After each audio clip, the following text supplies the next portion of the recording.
create structures. So I should be talking a little bit about that. You know I will. Let's face it.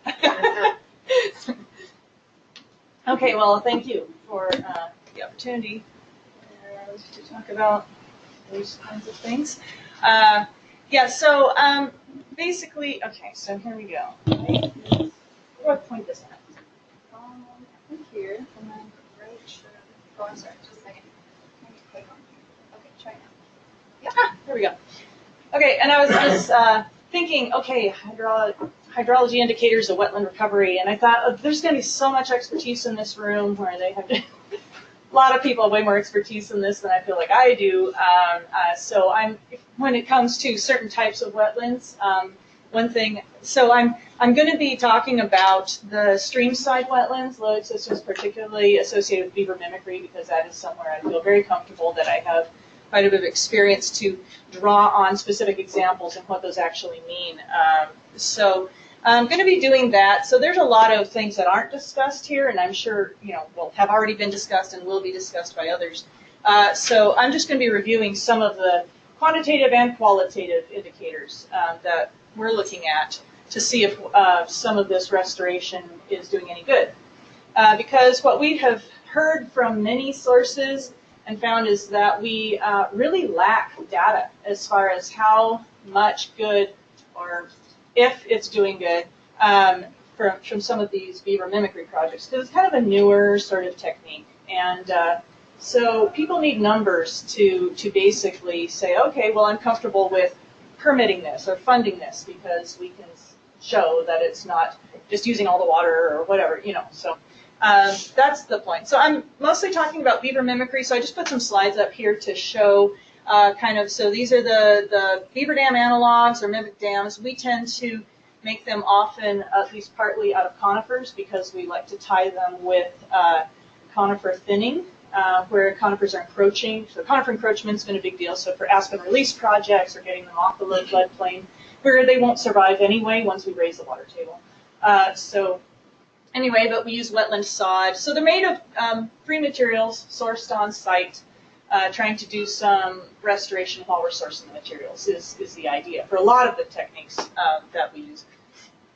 I'm also going to be talking about some results from some larger structures, and so this is Nature Conservancy funded work in the Centennial. So made of sod and brush, and I don't have a picture of the deformable gravel structures, but these are larger structures. So the work, I'm going to be looking at kind of 2 areas within the high divide landscape. The work we've been doing is in the headwaters above Butte on the west slope in mostly wet meadow. And then a lot of the Centennial, it's really pretty overall wet meadow landscape too. And so those are using larger structures and looking at how the results kind of, the similarity in monitoring and the similarity in results with different setting. So when you look at hydrology metrics for wetlands, kind of the common ones, if you're going to look at a wetland mitigation project, you've got to document that you are making things wetter. One of the first things people go to is piezometers or shallow wells. And so that's a very common technique using these. So we'll often use these PVC tip piezometer tips in some shallow wells and combine that with some surface water monitoring because in stream systems, the response of the surface water and its relation to the response of the groundwater can indicate where you are in recovery, if there's recovery. And we also want to be able to document for considerations of water rights and for the comfort of downstream landowners that we are not doing consumptive use so that we're actually helping the situation. These are pretty new projects. This has only been done in the state for a few years, and so we only have preliminary results. I mean, from my perspective, we only have 2 to 3 years, and so I'll show you what we have. We meaning the practitioners I know and talk with, as well as myself. So anyway, so we're looking at multiple projects in the high divide, as I said, and I don't have so. I have information from Andy Bobst, who's been heading up the monitoring over in the Centennial. And then I have a graduate student, I'm working with a prof at Montana Tech, so for our blacktail site, and that's the one on the left. But we have a similar layout, and I know that there's a lot of this similar monitoring going on in the big hole. I'm just sticking with the two just for time's sake, but I have talked with Pedro, and we all talked when we set up our monitoring, so they're very similar, which I think is a very powerful opportunity to show in 3 different areas of a landscape that we are doing the same thing. So hopefully we can get some numbers to fill those data gaps. But anyway, so these tend to have the similar, let me see, I can't remember if I put, yeah, so similar elements. We had to do wetland delineations. So that, while it was a real pain for our budgets and whatnot, it is very good to have as baseline data, because that's something you can go back to after restoration. And if you want to document, is there expansion of the wetlands. Piezometer transects, so people call them piezometer nests, or anyway, so you do lines of these piezometers, and hopefully in multiple transects across your area, so you can get at a 3D look at what the groundwater is doing. So you want to be able to document the groundwater response in different areas of your site. Pressure transducers and staff gauges and stream flow stations we have paired to be able to develop a stage rating curve, so we can basically go out there and use the transducer data and the staff gauge data to get at how the stream flow is responding. And that helps get at the whole surface water groundwater interaction. It's very important when you can to get the elevation survey. It's not always done because it's a little more expensive. I'll talk about use of that a little later. And then, of course, photo points. So anyway, those are typical elements that have been put in on these projects here, and also in Utah and Oregon and some of the bigger projects out there. So so I'm going into some of the results. Borrowed these from some presentations Andy and a paper Andy's done. So one way to look at the groundwater using the piezometers. So here's all these little blue dots are piezometers. And anyway, so from 16 to 17, that was the first period from pre-restoration to post-restoration. And so what he did was mapped the area that had a greater than 30 centimeter change elevation in groundwater. So you could see where you're really getting more saturation. And then looking at that the next year, from the green line to the next year's red line, showing how that's expanding. So that's a very useful way to look at, is your restoration doing any good as far as hydrologic response. And you can see it pretty much lines up with some of the green area that's been on in the aerial photos, which is probably the natural wetland area that they're trying to bring up. So another way to look at it is kind of the magnitude, looking at the magnitude and the elevation over time. So the way Andy put this here, it shows where the water's, oops, wrong button, sorry. It shows where the groundwater is pooled above the surface water. So this blue line is the surface water. This is low flow conditions. And so, well, falling limb to low flow. And so right after restoration, it's a little deeper. And so basically, as this gets higher, the groundwater is coming up. And you're seeing more pooling above ground, which is an indicator, hydrology indicator. And then the depth to groundwater gets less. So it's just a really nice way to show that. So that's a good way to document a hydrologic response. So then tied with that is surface water trends. And so one thing that Andy's really been focusing on, and we've been noticing, and my grad student is still working on all this stuff, so I go to Andy's data a lot because he's just further along. But anyway, when you have the stream flow adjusting, you're going to notice a change, because often when you do these projects, the first thing that happens is the water is flowing into the floodplain. You're restoring that natural water storage, because the floodplain soils are roughly 30% pore space. That's filling back up with water. The higher you get that groundwater, the higher you get the surface water elevation, the stream elevation, the more that's going to soak into the floodplain. So you have this kind of lag response time, and that's one thing I wanted to point out, that you can see in the groundwater, it wasn't automatic up to the highest groundwater level. It takes time, and very much the same thing with the streams. And so what you'd see is when it switches from a losing reach, where it's going into the ground, and then becomes a gaining reach, and you finally reach saturation, and then that's got that full wetland function back. So on these projects, Andy did it as a function. Honestly, I don't totally understand this, but he did it as a function of the discharge, as the difference in discharge from upstream to downstream as a function of the upstream discharge.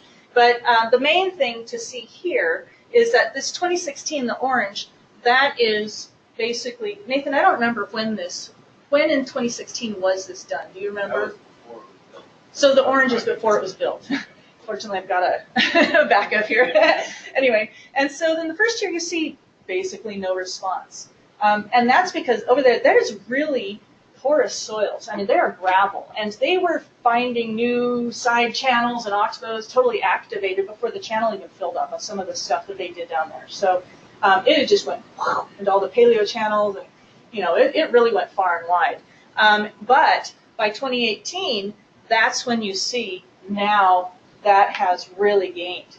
So that is one of the main points I see out of this, is don't expect the results right away. These systems took 190 years, whatever, to degrade. Let's not expect it overnight to come completely back. And so when people monitor and think that nothing's happening, that's usually because they've looked at 1 year. So those two years were drastically runoff. That is, and that's, I think, why he did it as a function of the upstream runoff, so he could account for that, because this is not just runoff, it's the relationship of the upstream to the difference in runoff. So I believe he was trying to account for that with this. And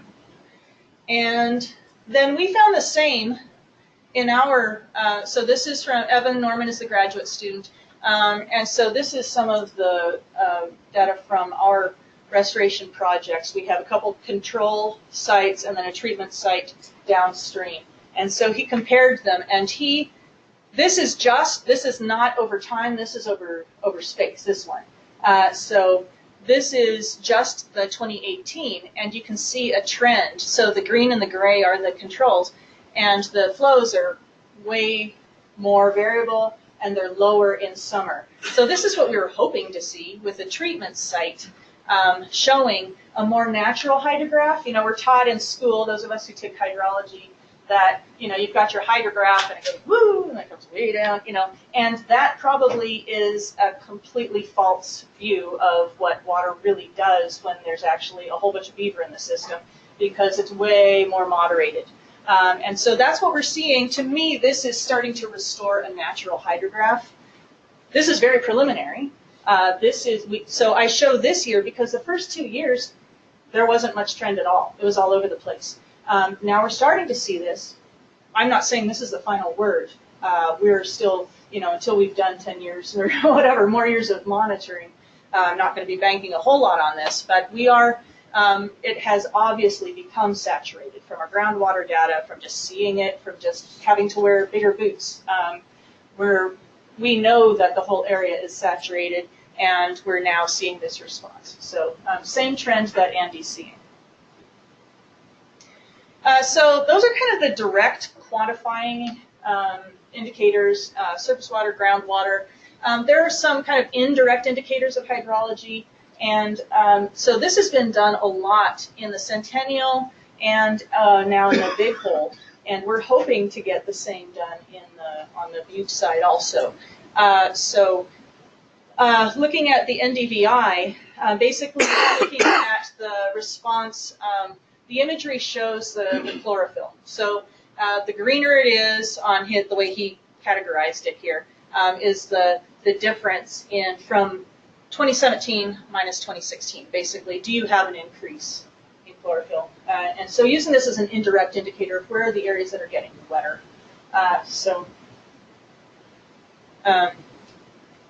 And then very qualitative. something to see, do you have floodplain connectivity? Well, if you're seeing new sediment deposits and new pooling on the floodplain, you've got your connectivity. And the sediment deposits, to me, are very key, because not only are they a great indicator that you've got that connectivity now, but that's also going to hold more water. That's also, it's the positive feedback starting.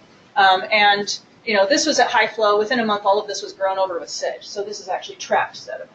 And so, I think a lot of people, we've had such a focus on too much sediment getting into the streams and too little focus, I think, on too little sediment storage in the stream and on the floodplains. And so to consider that as an indirect, how are the soils responding as far as the deposits, and where are we building new floodplain soil is an important indicator. So that's a qualitative one. If we wanted to quantify that, so here's just one from one of our sites. We got a topographic survey, and then we have all these are our piezometer lines and the staff gauges and all the same kind of setup that we have on some of the other sites in the high divide. But now, when I saw those sediment deposits, it became very important to me, and it was always part of the plan, but I'm trying to get a survey, post-restoration survey, so we can look at how has the stream channel bottom changed, how has the floodplain changed enough that we can actually detect some change there. We may be going to what they're doing more. This is some LiDAR data, and this is from when WET flew LiDAR over for the big hole projects, but it came over the divide a little, so Evan was able to grab some of that for one of our sites. But Montana Tech is just getting set up with LiDAR this year, so we're hoping to get that done and get that survey. Then we can actually quantify sediment and water storage on the floodplain and in the channel better. So because these are gaps we don't have, and I think this high divide area has a real potential to say, look, it's not just one site, not just in the fine soils underlaying with clay like we have, but even in the gravel systems. We're able to show these things. So that's what we are working on. And then, of course, the photo points really are probably more important to get the word out and sway people and convince people than anything. So I second whoever was talking about that. The photo points are so essential. And I apologize, these aren't totally, look at the shrub. This is not monumented, and I'm going to go back and get this same view after 2 years. But anyway, so you can see here it takes a little while for the system to respond. But you can see a water response even, and floodplain connectivity probably was there to some extent before. But anyway, this is right after construction. It doesn't always look the nicest. And then the stream adjusts and the vegetation adjusts. But it takes time. And so a series of photos helps. Yes? Did you also have to remove livestock? We didn't remove livestock, but the landowner saw the benefits and couldn't bear to graze it after that while it was recovering. So that actually leads to the next thing, which I don't have a slide for, but some of the most important qualitative data you can have is testimonials from the landowners or from the resource managers, and to get those and to share those, because we don't only need data, we need story, and because that is what will actually help shift a paradigm. And so to, this landowner, was it this guy?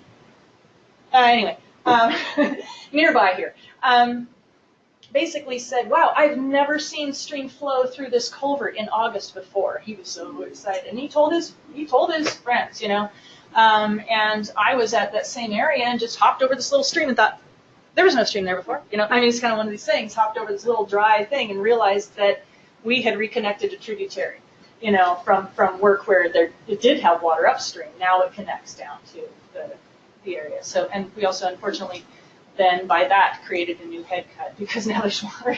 So now I have to go and address that. But, these things, that's qualitative, but how powerful, right? That's going to be listened to more than, oh, we were able to show this natural hydrograph, so it's really important. So the qualitative indicators are just as important as the quantitative, but both are needed. So Anyway, and that is my preachy bit at the end. And thank you. Amy, Yes. could you explain a little bit, expand on how you use the LiDAR to quantify sediment? I haven't done it yet. So the who has actually used LiDAR? Because I'm afraid I'm gonna. Yeah. Okay. You go ahead. Because I mean, all I know is that they're going to generate some topography from it, and we're going to be able to compare. You know, Yeah, that's it. I mean, pre I've and post done restoration. snow mapping with it. You just take your initial condition, you build a digital elevation model from it, and then you difference your second date. What the problem with that is though, when you have like a point density of like 7 or 8 points per square meter, you miss the topographic changes, the slope breaks. So you get a square meter digital elevation model. That's just one value. So in that square meter, you may have a stream bank, and it just cuts a straight line across it. So it has those. And then there's also there's LiDAR that will penetrate water and some that won't. And so like Montana Tech, they're probably going to fly it, but we're going to have to go out and actually survey where the channel is. But then that'll be helpful to actually grab some of that weirdness with the, as far as when there's an immediate break. But yeah, so it's basically just another way to collect the topographic data and a lot of other things, but that's what we use it for. Yeah. What a wonderful presentation and responses that you're seeing. Thank you. I'm curious about temperature. I noticed that that's one of the metrics that you're measuring. How's the temperature response? So far, the temperature's kind of all over the place with our projects. And I try to remember what Andy had in his. So they're just delving into the temperature more, mapping it depth-wise to really get at the at Tech. The professor at Tech got really excited about this work. And so from Evan's project, he now has like Team Beaver at Montana Tech, and they're going and like a whole bunch of grad students are going and really delving into this hydrogeology stuff with it, and wildlife and veg. So they're delving into that more. So far, we've just been kind of monitoring how is the temperature response, and we have it down in, it's at the staff gauges. We have the temperature and the pressure transducers at the staff gauges, which are near the stream monitoring. Flow monitoring spots. And so Evan has mapped the stream response to the pond response and the stream response over time and the stream response from treatment to control or control to treatment. And so far he's finding in a lot of areas it's got a little bit higher temperature, but that overall, in some cases, the high flow temperature is actually lower. And then he's finding it pretty variable at this point. The thing is, because so much of the temperature, it comes in as groundwater elsewhere, the temperature is really hard to pin down. It can be very misleading. So people are always saying that beaver ponds warm streams. Well, if you look at the whole stream reach, a longer stream reach, that's often the opposite is true because the groundwater comes down valley and then comes in later. And so right at the site, it's hard to specify. So they're looking at it and delving into it more. I'm kind of just letting them go with that for a while because I don't feel like I have anything really solid to present at it at this point. Nathan, do you remember if there's anything different on Andy's as far as temperature? Has he had any? That summarizes it pretty well. But some of the higher temperatures look a little bit lower, but there's so many different statistics for the temperature. Because the water's going everywhere in and out, and it's all going to affect. To capture it is really good. It's not a whole lot warmer